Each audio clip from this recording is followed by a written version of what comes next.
a las 3:15 de la madrugada, mientras los escaneos de puertos desde una granja de servidores de Europa del Este iluminaban mis paneles de control como un árbol de Navidad, hice algo que no había hecho en 23 años de trabajo en el turno de noche. Me quité los auriculares, los dejé sobre mi escritorio y salí por la puerta. Mi nombre es Gerald Vance. Tengo 54 años. Durante más de 2 décadas, pasé mis noches en Austin viendo respirar a los servidores, evitando que los hackers vaciaran cuentas bancarias mientras el resto de Texas dormía. No me fui con un discurso dramático, ni cerrando mi portátil de un golpe. Me fui como un hombre que abandona un mal contrato. Lento, deliberado, y con la serena certeza de que la tormenta que estaba a punto de golpear a la compañía ya no era mi problema que resolver. Mi trabajo en Vanguard Cyber Solutions era simple en teoría, pero brutal en la práctica. Somos una empresa de ciberseguridad de tamaño mediano, que gestiona el monitoreo de redes para varios bancos regionales. Si el servidor de un banco se cae o los datos de un cliente se filtran a las 2 de la madrugada, mi teléfono es el que suena. El turno de noche es un mundo ingrato. Si todo funciona sin problemas, la dirección se olvida de que existes. Si se pasa por alto una sola alerta, eres el primero en estar bajo el microscopio.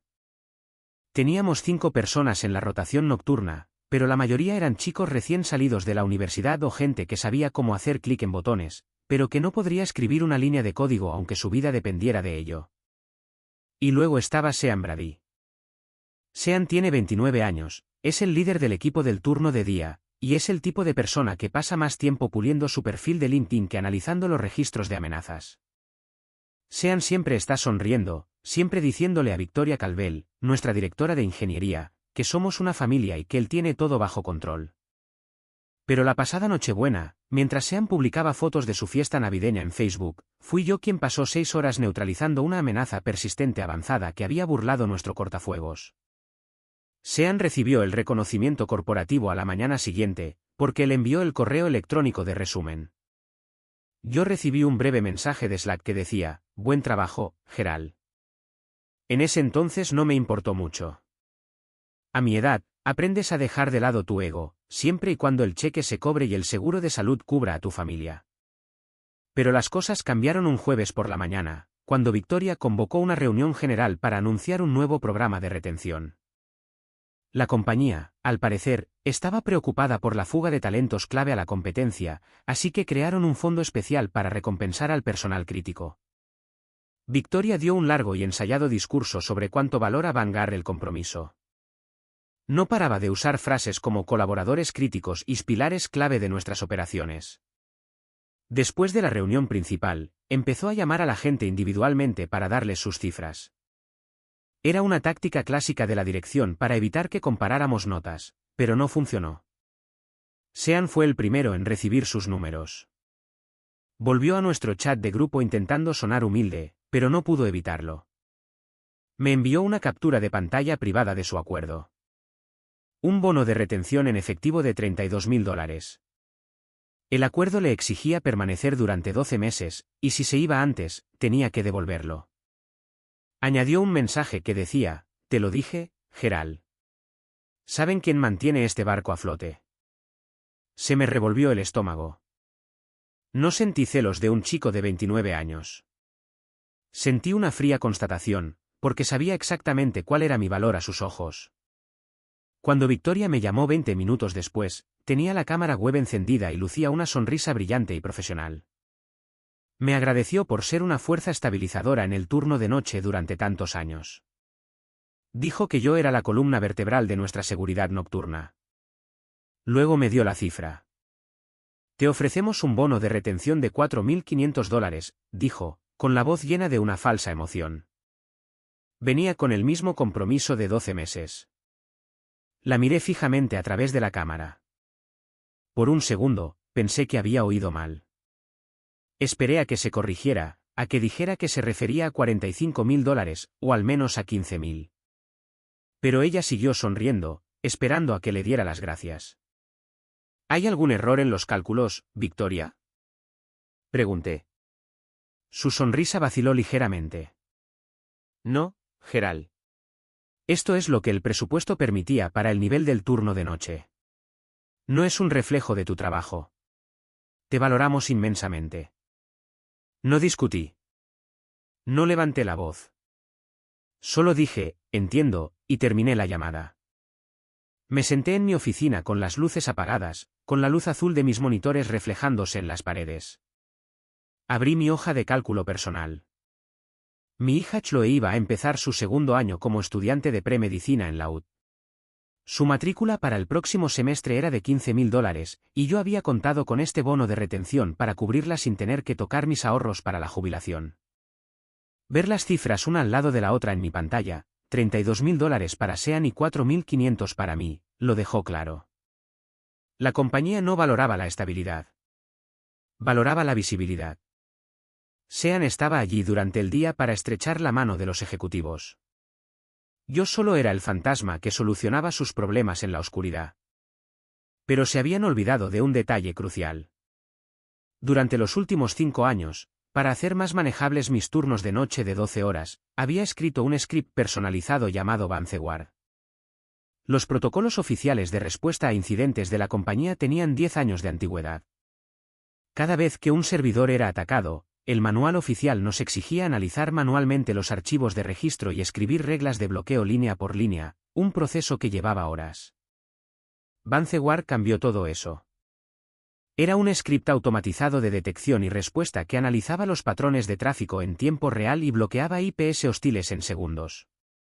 Era la única razón por la que nuestro pequeño equipo del turno de noche podía manejar ataques masivos y coordinados.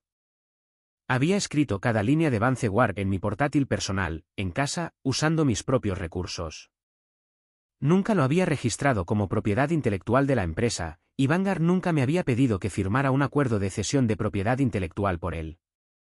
Simplemente lo ejecutaba desde mi máquina local durante mis turnos. Era mi herramienta, mi propiedad. El viernes por la mañana, descargué el acuerdo de retención que Victoria me había enviado. Leí la letra pequeña. Era un contrato estándar de permanencia de 12 meses, con una estricta cláusula de confidencialidad sobre los importes de los bonos. Si lo firmaba, aceptaba quedarme un año completo con la misma carga de trabajo, sin opción a renegociar, por $4.500. No lo firmé. En su lugar, pasé el fin de semana revisando mis opciones. Llamé a un amigo abogado y le pregunté sobre mis derechos respecto al software que desarrollé en mi tiempo libre.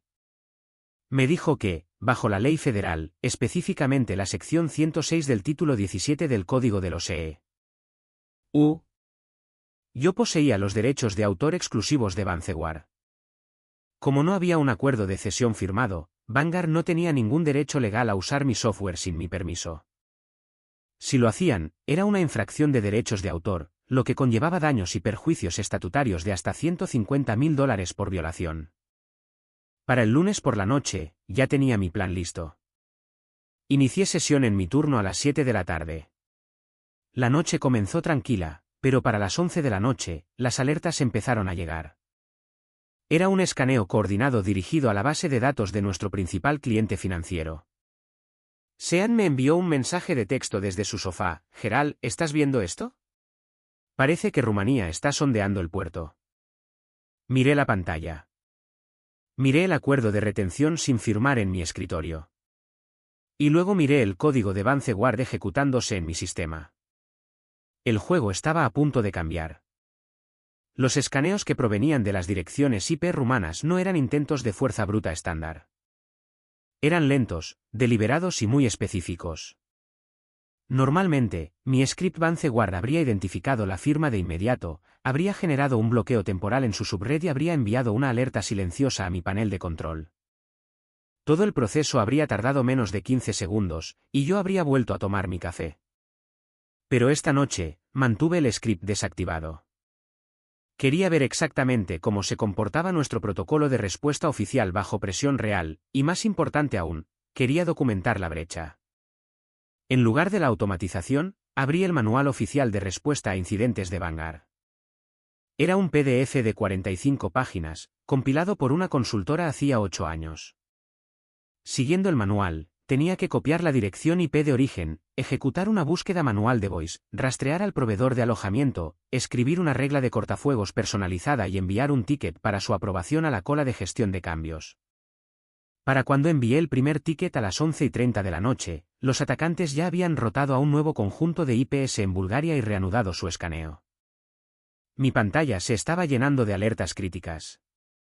El servidor de la base de datos de nuestro cliente más grande, Lone Star Federal Union, empezaba a ralentizarse bajo la carga de tráfico. Los mensajes de Sean en nuestro canal privado de Slack se volvían más frecuentes. Gerald, el panel del cliente muestra tiempos de respuesta de más de 5 segundos. ¿Estás bloqueando estas IPS? Le respondí, estoy siguiendo el manual oficial, Sean. He enviado 3 solicitudes de cambio de cortafuegos. Sean replicó, ¿por qué no usas tus herramientas automatizadas? Normalmente, esto ya estaría resuelto. Porque esas herramientas son de mi propiedad personal, Sean, escribí. Estoy revisando el acuerdo de retención ahora mismo, y hasta que no esté finalizado, me ceñiré estrictamente a los procedimientos manuales aprobados por la compañía. No respondió a eso. Probablemente no entendió las implicaciones, o quizás estaba demasiado ocupado mirando su acuerdo de bono de $32.000 como para importarle. A las 12:45 de la noche, el vector de ataque cambió. Los hackers se dieron cuenta de que sus escaneos de puertos estaban siendo monitoreados, así que dejaron de atacar las bases de datos directamente. En su lugar, lanzaron una campaña de inyección SQL contra el portal de inicio de sesión administrativo. Esta era la puerta de entrada maestra. Si lograban pasar, no solo tendrían acceso a Lone Star Federal Union, sino que tendrían acceso administrativo a los 14 bancos que monitoreábamos. Me quedé sentado, viendo pasar los registros de inicio de sesión. El manual oficial no tenía un protocolo específico para una inyección SQL distribuida en el portal de administración, más allá de escalar al ingeniero de guardia. A la 1:15 de la madrugada, tuve que tomar una decisión. Podía ejecutar Vanceware. Me llevaría 2 minutos desplegar un parche en el cortafuegos de administración y bloquear las consultas SQL. O podía seguir las reglas, cubrirme las espaldas y escalar. Elegí escalar. Llamé primero al líder del turno de día. Sean respondió al cuarto timbrazo, con la voz pastosa por el sueño. ¿Gerald? ¿Qué está pasando?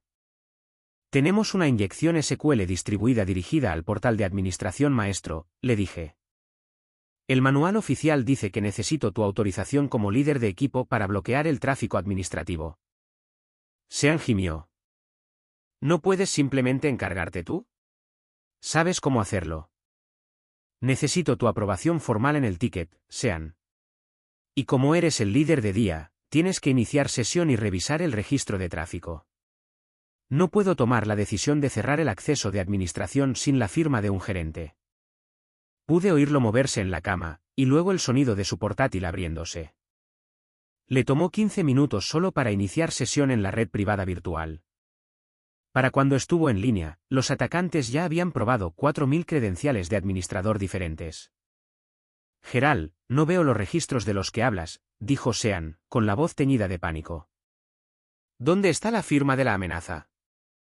Se lo expliqué, paso a paso, como si estuviera entrenando a un becario. Él tenía el título, tenía el bono de $32.000, pero cuando los sistemas empezaron a gritar, ni siquiera sabía qué panel de control abrir. Esto tiene mala pinta, dijo después de 10 minutos mirando la pantalla. Tenemos que llamar a Victoria. Miré el reloj. Eran las 2:15 de la madrugada. A Victoria Caldwell no le gustaba que la despertaran. El mes anterior, un ingeniero junior la había llamado a las 3 de la madrugada por un problema menor, y ella se había pasado la siguiente reunión semanal sermoneándonos sobre el pensamiento crítico y la resolución de problemas. Tú eres el líder del equipo, Sean, le dije. Tú tomas la decisión. Hubo una larga pausa. Podía oír la respiración pesada de Sean. Se estaba dando cuenta de que si la llamaba, demostraría que no tenía el control. Pero si no la llamaba y el portal era vulnerado, su carrera estaba acabada. Llámala tú, Gerald, dijo Sean. Tú tienes más antigüedad. Ella confía en tu evaluación técnica. No, dije. Solo soy un analista del turno de noche. Según mi oferta de retención, mi función es mantener la estabilidad, no gestionar incidentes. ¿Ese es tu departamento? Está bien, la llamaré yo, espetó Sean. 10 minutos después, mi teléfono sonó. Era Victoria.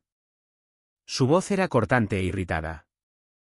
Gerald, Sean dice que tenemos un incidente crítico. ¿Cuál es la situación?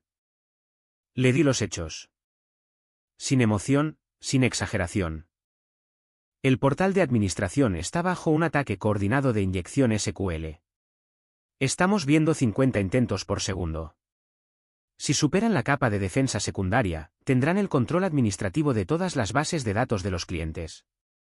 ¿Podemos bloquear la subred?, preguntó. Podemos, dije. Pero los atacantes están rotando redes. ¿Necesitamos un bloqueo dinámico, o necesitamos desconectar el portal de administración? Desconectarlo violará nuestros acuerdos de nivel de servicio con 3 clientes importantes, dijo. ¿Y qué hay de ese script que desarrollaste? ¿El que maneja el bloqueo dinámico? Respiré hondo. El script Vancewar está alojado en mi sistema personal, Victoria. Como no he firmado el acuerdo de retención, he desactivado mis herramientas personales. Actualmente estoy ejecutando el protocolo manual oficial. ¿Estás secuestrando el sistema por un bono, Gerald?, preguntó, con la voz fría. No, dije. Estoy protegiendo mi propiedad intelectual. El contrato que me enviaste establece que todo el trabajo realizado durante los próximos 12 meses, incluido cualquier software utilizado para desempeñar mis funciones, se convierte en propiedad exclusiva de Vanguard. Dado que Vancewar fue desarrollado en mi propio tiempo y no es propiedad de la compañía, no puedo permitir que se integre bajo estos términos. Se quedó en silencio durante varios segundos. Podía oír los engranajes girando en su cabeza. Sabía que se había equivocado. Había asumido que yo simplemente firmaría el papel y seguiría trabajando. Haz lo que tengas que hacer para arreglarlo, Gerald, dijo finalmente. Discutiremos los detalles del contrato mañana por la mañana. Solo arréglalo. Miré la pantalla. La capa de defensa secundaria estaba empezando a fallar.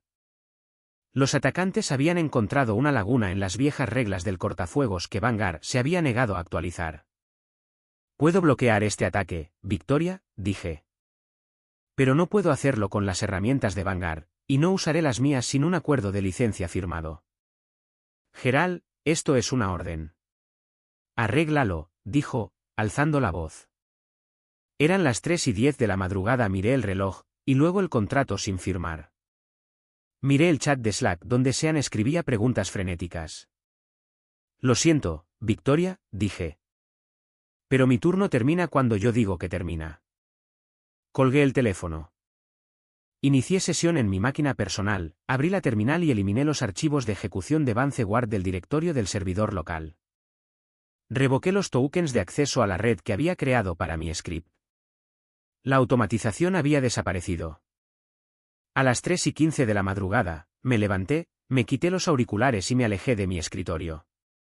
Los paneles de control parpadeaban en rojo, pero por primera vez en 23 años, las pantallas eran solo vidrio y luz. Ya no me pertenecían. Dormí mejor esa noche que en años. No hubo alarmas, ni el resplandor de una pantalla azul, ni un teléfono vibrando bajo mi almohada. Me desperté a las 8 de la mañana, le preparé café a mi hija Chloe y leí el periódico de la mañana. Durante 23 años, mi vida había sido dictada por servidores en otra parte de la ciudad. Ahora, mi tiempo era mío. Pero en Vanguard Cyber Solutions, la mañana fue de todo menos pacífica. Cuando revisé mi teléfono personal alrededor de las 9 de la mañana, tenía 14 llamadas perdidas de Victoria Calvel, 6 de Sean Brady y una docena de notificaciones de Slack. No inicié sesión en el sistema del trabajo, pero sí revisé las páginas de estado públicas de nuestros bancos clientes. 3 de ellas mostraban banners de interrupción del servicio. La luz roja estaba encendida. Más tarde me enteré, por uno de los ingenieros junior de la rotación nocturna, que después de que me fui, les llevó casi 3 horas contener el ataque. Sean había pasado la mayor parte de ese tiempo buscando en directorios antiguos en los servidores, tratando de encontrar dónde estaba ubicado mi script Vancewar. No sabía que yo había eliminado los archivos ejecutables y revocado las credenciales. Sin mi script, Tuvieron que escribir y aplicar manualmente reglas de cortafuegos para cientos de direcciones IP rotativas, un proceso que no habían practicado en años. Para cuando lograron asegurar el portal de administración, los hackers no habían violado las bases de datos principales, pero habían causado una grave degradación del rendimiento en todos los sistemas. Para una institución financiera, 3 horas de retraso es una eternidad. Significaba miles de transacciones fallidas, procesamiento demorado e informes automatizados marcados para los reguladores. Las violaciones del acuerdo de nivel de servicio se acumulaban, con multas que comenzaban en $10.000 por hora para cada cliente. A las 10:30 de la mañana, mi teléfono sonó de nuevo. Esta vez era Gordon Fletcher, el vicepresidente de operaciones. Había hablado con Gordon exactamente 3 veces en mis 23 años en la empresa. Cada una de esas llamadas había ocurrido durante una interrupción importante del centro de datos, cuando buscaba a alguien a quien culpar. Gerald, dijo Gordon, omitiendo cualquier saludo. Tenemos una situación. Estamos viendo problemas de rendimiento en cascada en los portales bancarios, y Victoria dice que tú tienes los detalles de configuración de nuestro sistema de respuesta a incidentes. Tengo el contexto, Gordon, dije con calma. Pero no tengo la autorización. Necesitamos que te conectes a una llamada puente ahora mismo, dijo. Los ejecutivos de Lone Star Federal Union están en la línea, y necesitamos explicar por qué nuestro tiempo de respuesta fue tan lento. No puedo hacer eso, dije. Gordon suspiró, su voz tensa por la irritación. Gerald, este no es momento para quejarte de tu horario. Es un incidente de seguridad crítico. Es exactamente el momento, Gordon, dije. Me ofreciste un bono de retención de $4.500 con una permanencia de 12 meses. Le ofreciste a Sean Brady $32.000 por el mismo periodo, porque creías que él era quien mantenía segura esta operación. Si Sean es el recurso crítico, él debería ser quien explique las configuraciones del sistema a los clientes. Para eso le pagaste. Gerald, podemos discutir la estructura de compensación más tarde, dijo Gordon, intentando suavizar su tono. Ahora mismo, necesitamos proteger a nuestros clientes. Tú tomaste tu decisión sobre mi valor, Gordon. Así es como se ve un empleado de $4.500. No estoy disponible para llamadas de emergencia. Colgué antes de que pudiera responder. Para el miércoles por la mañana, la situación se había deteriorado. La página de estado pública de Vanguard pasó de amarillo a naranja. Habían publicado una actualización citando restricciones de recursos internos, que es el código corporativo para no tenemos suficiente personal cualificado para manejar el trabajo. Para una empresa de ciberseguridad, admitir restricciones de recursos durante un incidente es como un banco admitiendo que perdieron las llaves de la bóveda. A la 1 de la tarde, Sean Brady me llamó directamente. No envió un texto ni un mensaje de Slack. Su voz temblaba. Gerald, por favor, dijo, su habitual tono arrogante completamente desaparecido. Esto me supera. Victoria amenaza con despedirme si no consigo que el portal de Lone Star vuelva a la normalidad, y los registros muestran nueva actividad de escaneo. No sé cómo configurar los bloqueos dinámicos sin tu script. Lo escuché respirar. No sentí ninguna satisfacción en su pánico, solo una tranquila confirmación de lo que había sabido todo el tiempo. ¿Firmaste el acuerdo de retención, Sean?, le dije. ¿Aceptaste los $32.000? Ese dinero no es solo para los días tranquilos en los que puedes publicar en LinkedIn. Es para los momentos en que los sistemas están fallando y la presión aumenta. Este es tu trabajo. Pero no sé cómo funciona, Gerald, suplicó. Tú escribiste toda la documentación, pero parte de ella está desactualizada. No entiendo los protocolos de enrutamiento secundarios. Le dije a Victoria hace 3 años que la documentación necesitaba ser actualizada, respondí.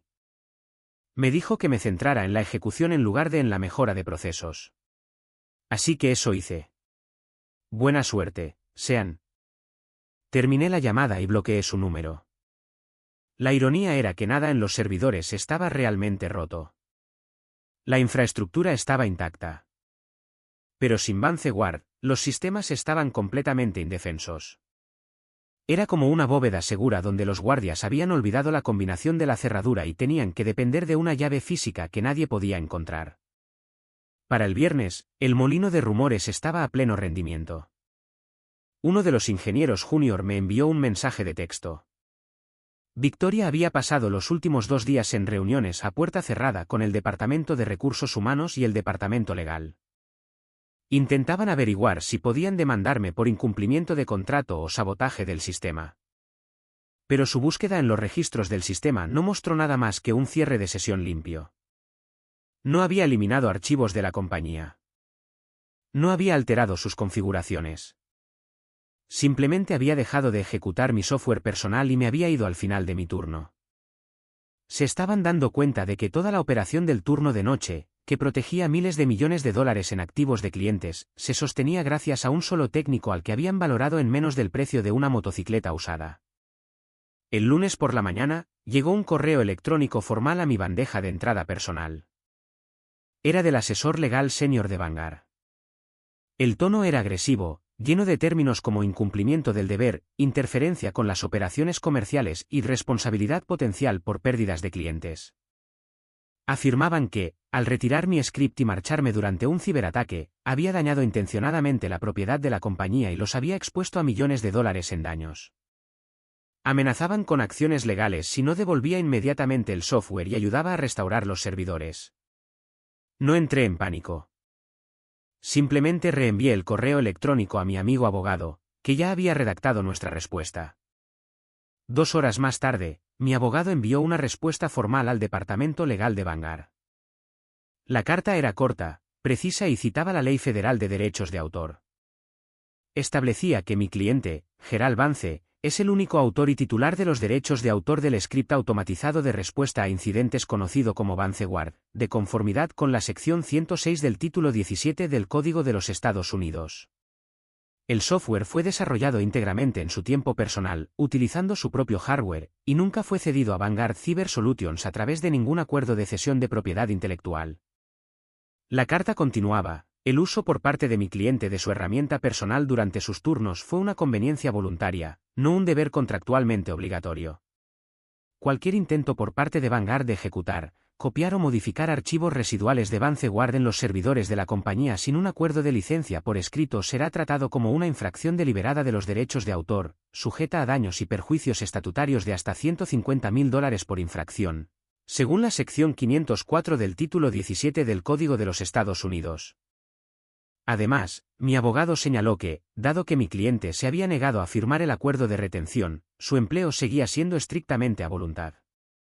Tenía el derecho legal de renunciar en cualquier momento, y su salida a las 3:15 de la madrugada fue una terminación lícita de su empleo. La respuesta del equipo legal de Vanguard fue un silencio inmediato. Cuando amenazas a un departamento legal corporativo con una infracción federal de derechos de autor y lo respaldas con documentación clara, su apetito de pelea se desvanece. Sabían que si iban a juicio, tendrían que explicar a un juez y a sus clientes por qué estaban usando software sin licencia, propiedad de un empleado, para asegurar las bases de datos de los bancos. Solo el proceso de descubrimiento habría expuesto su falta de controles internos y arruinado lo que quedaba de su reputación. Para el miércoles, la batalla pasó de las amenazas externas a las acusaciones internas. La junta directiva de Vanguard ordenó una auditoría de emergencia del Departamento de Operaciones. La junta quería saber cómo un solo técnico del turno de noche, al marcharse, pudo llevar a todo su sistema al borde del colapso. El equipo de auditoría comenzó a revisar los registros, empezando por las asignaciones de los bonos de retención. Descubrieron que Victoria Calvel había distribuido los fondos de retención desde un presupuesto discrecional. No había métricas de rendimiento, ni evaluaciones técnicas, ni consideraciones de antigüedad vinculadas a los pagos. La auditoría reveló que a Sean Brady, que llevaba menos de 3 años en la empresa y no tenía ninguna certificación de seguridad avanzada, se le habían otorgado $32.000. Mientras tanto, yo había pasado 23 años manteniendo los sistemas, tenía 4 certificaciones avanzadas y me ofrecieron $4.500. Los auditores también revisaron los registros de incidentes del lunes por la noche. Compararon la cronología del ataque con los tiempos de respuesta. Los archivos de registro mostraban que yo había documentado los vectores de ataque, escalado el problema correctamente y solicitado autorización para bloquear las direcciones IP. El retraso en la respuesta se debió enteramente a la incapacidad de Sean Brady para identificar las firmas de amenazas y a la negativa de Victoria Caldwell a autorizar medidas de emergencia. La auditoría fue un desastre para Victoria. Demostró que su departamento se gestionaba a través del favoritismo en lugar de la capacidad técnica. Había construido un sistema donde las personas que hacían el trabajo eran ignoradas, y las personas que hablaban más alto eran recompensadas. Para el viernes por la tarde, el nombre de Victoria fue eliminado del directorio de la empresa. No hubo anuncio, ni almuerzo de despedida, ni correo electrónico agradeciéndole sus servicios. Cuando le cuestas a una empresa sus mayores clientes y la expones a demandas federales, no obtienes una salida educada. Te escolta la seguridad fuera del edificio. Sean Brady tampoco escapó a la auditoría. La Junta le exigió que se sometiera a una evaluación de competencia técnica para justificar su puesto de líder. Sin mí para guiarlo o mi script para automatizar su trabajo, tuvo dificultades para responder preguntas básicas sobre enrutamiento de red y configuración de cortafuegos. Su reputación quedó arruinada. Tenía el bono de $32.000, pero ahora estaba bajo supervisión constante, y cada ticket que tocaba era revisado por un ingeniero senior. En cuanto a mí, pasé esa semana trabajando en mi jardín y ayudando a Chloe a empacar para su mudanza a Austin. Ya no sentía ira. El drama corporativo en Vanguard era como un programa de televisión que había dejado de ver.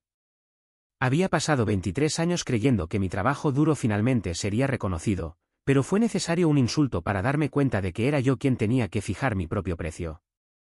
Si no valoras tu propio trabajo, nadie más lo hará por ti. 3 semanas después de que me fui de Vanguard Cyber Solutions, un reclutador con el que había hablado hace unos años se puso en contacto conmigo. Una firma de seguridad más grande en el norte de Austin buscaba un arquitecto de sistemas senior para sus operaciones del turno de día. El puesto se centraba en construir flujos de trabajo automatizados de respuesta a incidentes para clientes empresariales. La entrevista fue diferente a cualquiera que hubiera experimentado en mi carrera. No hubo preguntas trampa, ni exigencias de demostrar mis habilidades básicas, ni intentos de infravalorar mi valía. El gerente de contratación era un ingeniero veterano que llevaba 30 años en el campo. Nos enteramos de lo que pasó en Vanguard, dijo durante nuestra primera llamada.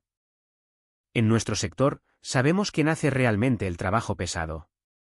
También vimos que no eliminaste archivos ni saboteaste sus servidores cuando te fuiste. Simplemente tomaste tus herramientas y te marchaste. Eso demuestra un nivel de profesionalismo difícil de encontrar. Queremos a alguien que construya sistemas sólidos, Gerald. No buscamos un bombero para trabajar en la oscuridad. Queremos un arquitecto. La carta de oferta llegó 2 días después. Incluía un salario base que era $18.000 más alto de lo que ganaba en Vanguard, un seguro de salud completo y un programa de asistencia para la matrícula que cubriría el 50% de las tasas universitarias de Chloe. No había acuerdo de retención, ni cláusulas de reembolso, ni pactos restrictivos. No necesitaban un contrato para retenerme, simplemente me pagaban lo que valía. Acepté la oferta de inmediato. Unos días más tarde, el Departamento de Recursos Humanos de Vanguard me envió un cuestionario de salida estándar. Querían documentar oficialmente mi cese. No escribí un largo y emotivo ensayo sobre Victoria Caldwell o Sean Brady. Simplemente escribí una carta de renuncia de 2 párrafos. Declaré que renunciaba debido a una falta de alineación entre mis responsabilidades operativas y mi compensación, y que había terminado mi empleo de acuerdo con las directrices de empleo a voluntad de mi contrato. Añadí que todos los archivos pertenecientes a Vanguard se habían dejado intactos en sus servidores. El director de recursos humanos aprobó mi salida en menos de 1 hora. No me pidieron que me quedara. Simplemente se alegraron de que no los estuviera demandando. Ha pasado 1 año desde aquella noche de lunes en Austin. Hace poco me enteré por un antiguo colega que Sean Brady completó su compromiso de retención de 12 meses. Debido a los hallazgos de la auditoría y su pobre desempeño durante el incidente, no recibió otro bono cuando su contrato expiró. Sin mi script para manejar las alertas nocturnas, su equipo de día se vio obligado a absorber el trabajo nocturno, lo que provocó una alta rotación y un estrés constante.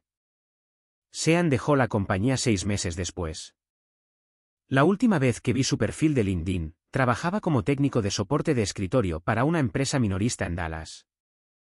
En cuanto a mí, mi vida es más tranquila ahora.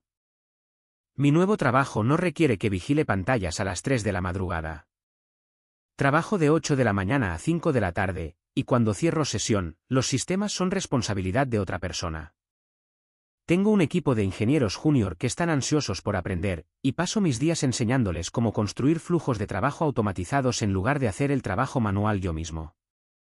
Chloe comenzará su tercer año en la UT en otoño.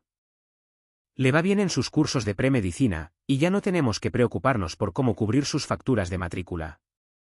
Mi aumento de sueldo y el programa de asistencia para la matrícula se han encargado de todo, con suficiente sobrante para que hiciéramos un viaje familiar a la costa el mes pasado. Pero la verdadera victoria no es el dinero ni el nuevo título de trabajo. Es la tranquilidad. Ahora duermo toda la noche. Cuando mi teléfono vibra a las 2 de la madrugada, no siento que se me oprima el pecho. No siento esa descarga de adrenalina, preguntándome qué servidor está en llamas o qué base de datos de cliente está bajo ataque. Simplemente miro la pantalla, veo un mensaje de Chloe estudiando hasta tarde en la biblioteca preguntando si estoy dormido, y le respondo. Pasé 23 años creyendo que si trabajaba lo suficiente, aceptaba los malos turnos y resolvía los problemas que otros no podían manejar, la compañía finalmente vería mi valor. Pensé que la lealtad era una moneda que se podía cambiar por respeto. Hizo falta una diferencia de $27.500 en un bono de retención para enseñarme que las corporaciones no comercian con lealtad. Comercian con influencia. Tu valor no se define por la cantidad de estrés que puedes soportar o las horas de sueño que estás dispuesto a perder. A veces, lo más profesional que puedes hacer es negarte a ser infravalorado. Una vez que te alejas de la mesa donde no se sirve respeto, te das cuenta de que nunca necesitaste su validación en primer lugar.